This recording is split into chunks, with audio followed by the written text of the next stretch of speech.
Le fameux lave-vaisselle. Le fameux lave-vaisselle. Dont Je commence à débarrasser avec une tasse. Là. Voilà. En débarrassant mon lave-vaisselle, je heurte un verre. J'ai failli l'ébrécher, quoi. Et là, je suis devant, non mais c'est n'importe quoi. Tu le débarrasses de n'importe comment, quoi. Hein. Tu essayes de vite débarrasser pour te défaire de cette obligation et aller faire quelque chose de plus plaisant, mais il n'y a rien de plus plaisant. Je me suis dit, bah allez, je vais non pas le débarrasser plus lentement, mais essayer de trouver mon rythme à moi. À partir du moment où j'ai essayé de trouver, mais comment je vais ranger cette... C'est quoi mon rythme? Tout à coup, on est là avec ce verre tout penaud, ne sachant pas à quelle vitesse on va aller ranger les choses. Quel est le rythme qui me fait du bien? Et tout à coup, ben, on arrive soi-même dans le lave-vaisselle. Avant, il y a nous loin du lave-vaisselle dont on se débarrasse, et là on y est, avec une attention à soi qui n'existait pas avant. Et ça change tout. Et je me souviens de l'expérience magnifique d'avoir eu une tasse dans mes mains et de m'être dit, mais merci à celui qui a inventé le fait d'inventer une anse qui fait qu'on ne se brûle pas, mais merci d'avoir la chance de pouvoir laver sa vaisselle avec autant de rapidité. Quelle chance d'avoir tous ces objets à nous alors que beaucoup n'en ont pas, quoi. Et là, j'ai été dans un sentiment de gratitude juste pour un rendez-vous de lave-vaisselle, quoi.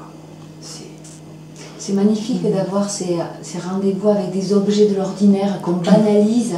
Je trouve que c'est ce qu'il y a de plus difficile, de trouver l'amour avec ce soi-disant ordinaire un peu banal. C'est ce qu'il y a de plus compliqué, quoi. C'est pour ça, je relisais une lettre de Gita, et, où elle disait, on lui posait la question souvent pourquoi elle n'avait pas fait un ashram avec un enseignement et des élèves.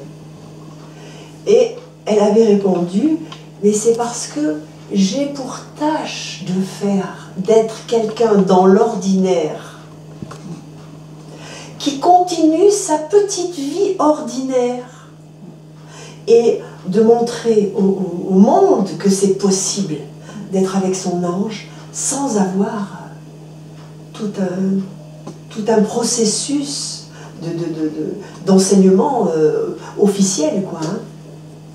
Et alors après, ce qu'elle nous disait, c'est moi je n'ai pas de disciples, je n'ai pas d'élèves, moi j'ai des compagnons de route. Vous êtes mes compagnons de route. Ça c'était... Et je n'enseigne pas, je raconte des histoires. Elles plaisent à certains, elles ne plaisent pas à d'autres. Après chacun en fait ce qu'il veut. Mais voilà, la place de Gita dans l'ange accessible dans le quotidien, quoi. Vivre à 100% de nos possibilités, c'est ça l'ange. Dans le meilleur de soi, dans des petites choses de la vie courante, quoi. Je l'ai vu caresser des fleurs comme personne caresse des fleurs. Ah ouais. Tellement, mon Dieu, c'était un autre endroit, elle résidait à un autre endroit, dans l'ordinaire. Quelle leçon! Quelle leçon! Nous qui cherchons tous à avoir des expériences extraordinaires qui vont nous faire visiter un ailleurs. Tout le monde veut sortir de son corps. Gita disait, les gens ne sont même pas rentrés dans leur corps, ils veulent déjà en sortir. Qu'ils apprennent d'abord à y rentrer dans le quotidien, quoi. C'est pour ça que cet enseignement, il est dérangeant, déstabilisant. Gita, quand elle est arrivée chez nous, elle nous a prévenu tout de suite. Elle nous a dit, ça va être très difficile de vivre avec moi. Ça va être vous allez être très dérangé parce que je suis quelqu'un d'ordinaire. Alors, ce que je suis capable de faire, tout le monde peut le faire. Si vous ne le faites pas, vous allez être très très mal avec moi. C'est la force de cet enseignement, je trouve. C'est la force. Je pense aussi que c'est un âge. C'est-à-dire que Avant, il fallait qu'ils soient sur des piédestals, les maîtres, les enseignants spirituels, pour qu'on ait la force de se hisser dans une sorte de Père Noël qui faisait envie, quoi. Et c'est une maturité actuelle que, voilà, nous sommes avec des êtres qui ont traversé un brin de la route et qui nous l'enseignent, et qui sont imparfaits. Et c'est bon en même temps parce que tu te dis, c'est possible pour nous alors, quoi. Oui. Moi, c'est ça que j'aime, en fait. Ouais. C'est vraiment la musique de cet enseignement auprès de Gita, c'est un immense c'est possible pour chacun.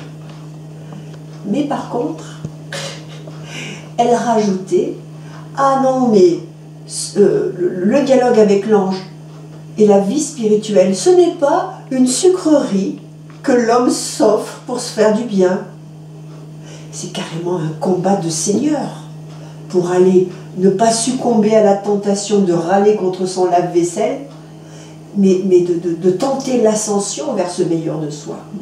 Même si c'est dans l'ordinaire, ça réclame, voilà, oui, qu'on en veuille, qu'on en veuille. Oui, mais c'est notre pays, l'ordinaire. Le lave-vaisselle, on a tous un à la maison. Moi, j'aime ça, la matière, oui. On l'a sous la main, la matière. Oui. Tu vois, c'est ça qui me plaît, quoi.